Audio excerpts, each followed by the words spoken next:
بەشدار بە لە سێهەمین پێداچوونەوەی خێرا تایبەت بە شێرپەنجەی سورێنچک تاوەری تەندروستی سمارت بە هاوبەشی لەگەڵ کۆمەڵەی پزیشکانی هەرسوجگەر لە کوردستان هەڵدەستن بە ئەنجامدانی سێهەمین پێداچوونەوەی زانستی خێرا بۆ باسکردنی نوێترین زانیاری و ڕێنماییەکان سەبارەت بە شێرپەنجەی سورێنچک لەلایەن پزیشکانی بە ئەزموونی ناوخۆ و دەرەوە. بەناوی خوای گەورە میهرەبان، سڵاو بەڕێزان، من هیوا بوبەکر حسێن، پزیشکی پسپۆری وردی نەخۆشیەکانی هەرسوجگەر و هەناوبینی، پسپۆری تایبەتی هەناوبینی سۆنار، خۆشحاڵە بم کە بەشدارە بم لە پێداچوونەوەی خێرای تایبەت بە شێرپەنجەی سورێنچک لە ڕۆژی پێنجشەممە بڕواری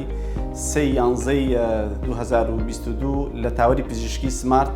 لەگەڵ کۆمەڵێک پزیشکی پسپۆری تایبەت لەم بوارە چەند توێژینەوەیەک و چەند لێکۆڵینەوەیەکی زانستی پێشکەشەکەین. بەشدارە بم بابەتێک بە ناونیشانی ڕۆڵی هەناوبینی سۆنار لە دەرنیشانکردن و قۆناغبەندی شێرپەنجەی سورێنچکدا، بە هیوای ئەوەی کە بەڕێستان وەکو پزیشکان و ئەو کەسانی کە لێکۆڵینەوە و ئینترستیان هەیە لەو بابەتە بەشدار ببن بە هیوای تەندروستی و سەلامەتی هەموو لایەکتان. لە بەرواری 2022 ڕۆژی پێنجشەممە کاتژمێر 8:30 بەیانی میوانداریتان دەکەین لە هۆڵی کۆنفرانسی تاوەری تەندروستی سمارت.